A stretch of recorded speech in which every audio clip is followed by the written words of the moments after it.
Hello everyone, আসসালামু আলাইকুম। Welcome to my channel queen of the kitchen. আমি আপনাদের মাঝে নতুন একটি রেসিপি নিয়ে চলে এসেছি। আমি আজকে আপনাদের মাঝে শেয়ার করব আলুর চপের রেসিপি। দেখতে দেখতে পবিত্র মাহে রমজান তো চলেই এসেছে। আর রমজান মাস মানেই তো সারাদিন রোজার পরে গরম গরম ইফতারি। আর ইফতারিতে আলুর চপ না হলে মনে হয় জমেই না। আমার মতো সেম প্রসেসিং এ মজাদার ও মুচমুচে এই আলুর চপটি একবার ট্রাই করলে বাসার সবাই আপনার ফ্রেন্ড হয়ে যাবে। আলুর চপ তৈরি করার জন্য আমি এখানে একটা বাটি নিয়েছি ও চালনি নিয়েছি।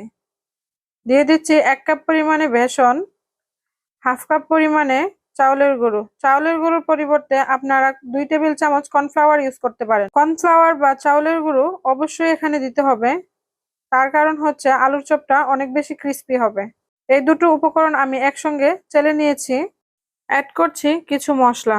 দিয়ে দিয়েছি হাফ টেবিল স্পুন হলুদ গুঁড়ো, হাফ টেবিল স্পুন মরিচ গুঁড়ো, পরিমাণ মতো লবণ, হাফ টি স্পুন জিরার গুঁড়ো, 1/4 টি স্পুন বেকিং সোডা। আপনারা বেকিং সোডার পরিবর্তে বেকিং পাউডারও ইউজ করতে পারেন, তবে যে কোনো একটি ইউজ করতে হবে। এখন একটি হ্যান্ড উইক্সের সাহায্যে আমি সবগুলো উপকরণ ভালো করে মিক্স করে নিচ্ছি। এ পর্যায়ে আপনারা চাইলে 2 টেবিল চামচ পরিমাণে ভেজিটেবল অয়েল দিতে পারেন। দিয়ে দিচ্ছি হাফ টেবিল স্পুন পরিমাণে আদা রসুন বাটা। দিয়ে দিচ্ছি পানি। পানি অল্প অল্প পরিমাণে দিয়ে দিয়ে মিক্স করতে হবে। একেবারে অনেকটা পানি দিয়ে দিবেন না, তাহলে ব্যাটারটা নরম হয়ে যেতে পারে। ব্যাটারের ঘনত্বটা খুব বেশি পাতলাও হবে না, আবার খুব বেশি ঘনও হবে না। আশা করি আপনারা দেখলেই বুঝতে পারবেন। আমি দেখিয়ে দিচ্ছি। এই যে দেখতেই পাচ্ছেন আমার ব্যাটারটা কেমন হয়েছে। এখন এটা সাইডে রেখে চলে আসলাম পুর তৈরিতে। এখানে আমি মাঝারি সাইজের 5টা আলু নিয়েছি। এখন আলুগুলোকে আমি ম্যাশ করে নিচ্ছি। আপনারা চাইলে এটা হাতের সাহায্যেও করতে পারেন, কিন্তু খেয়াল রাখতে হবে কোনো রকম আলুর দলা যেন থেকে না যায়। খুব মসৃণ ভাবে মিহি করতে হবে। এই পর্যায়ে ভালো করে মিহি করে নিয়েছি। আমি এই পর্যায়ে দিয়ে দিচ্ছি হাফ কাপ পরিমাণে পেঁয়াজ বেরেস্তা। পেঁয়াজ বেরেস্তা করে দিলে এটার টেস্ট এবং স্মেলটাই অন্যরকম হয়ে যায়। দিয়ে দিলাম হাফ টি স্পুন চিলি ফ্লেক্স। আমি এখানে শুকনো মরিচ ভেজে ব্লেন্ড করে নিয়েছি। দিয়ে দিচ্ছি স্বাদ মতো লবণ, কিছুটা ধনেপাতা। এই সবগুলো উপকরণ আমি এখন একসঙ্গে মিক্স করে নিচ্ছি। আমি পুরটিকে কোনো রকম ভাজাভাজি করব না, ভাজা ছাড়াই আমি আজকে আলুর চপটি তৈরি করব। এখন আমি এই পর্যায়ে দিয়ে দিচ্ছি 2 টেবিল স্পুন পরিমাণে সরিষার তেল। সরিষার তেল দিয়ে আবারও এই সবগুলো উপকরণ আমি মিক্স করে নিচ্ছি। এই সবগুলো উপকরণ মিক্স করে নিয়েছি।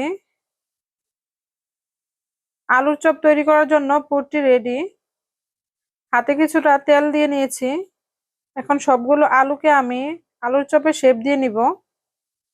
দেখুন কিছুটা পুর নিয়ে এভাবে আমি আঙুলের সাহায্যে চপে শেপ দিয়ে নিচ্ছি।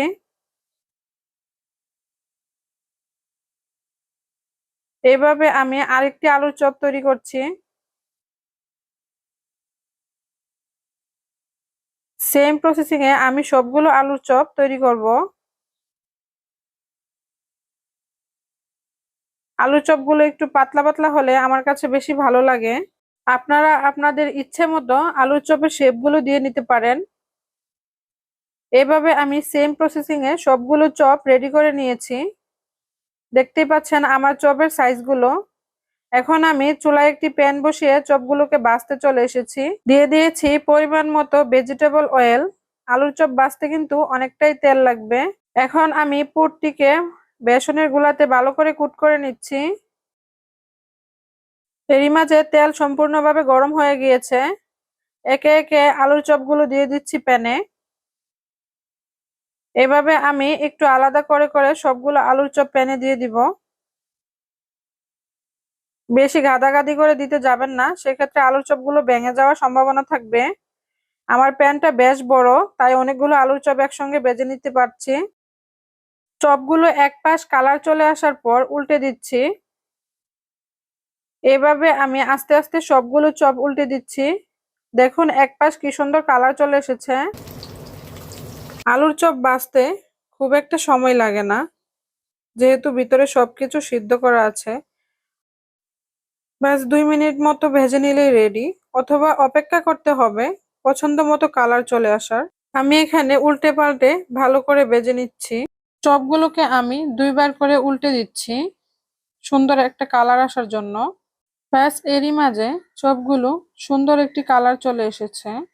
সবগুলো চপ আমি একসঙ্গে উঠিয়ে নিচ্ছি। দেখুন আলুর চপের কালারটা কত সুন্দর এসেছে। সেম প্রসেসিং এ আমি বাকি চপগুলো ভেজে নিচ্ছি। গরম গরম চপগুলো আমি সস এবং কাঁচামরিচের সঙ্গে সার্ভ করে নিয়েছি। এটা অনেক সময় ধরে মুচমুচে থাকবে, খেতেও দুর্দান্ত স্বাদ। আপনারা বাসায় ট্রাই করে দেখবেন এবং কমেন্ট করে জানাতে ভুলবেন না এটা কেমন হয়েছে। এখনো যারা আমার চ্যানেলটিকে সাবস্ক্রাইব করেননি, সাবস্ক্রাইব করে দিবেন এবং পাশে থাকা বেল আইকনটি অন করে দিবেন নতুন নতুন রেসিপির ভিডিও পেতে। ফেসবুক পেজটিকে ফলো দিয়ে পাশে থাকবেন।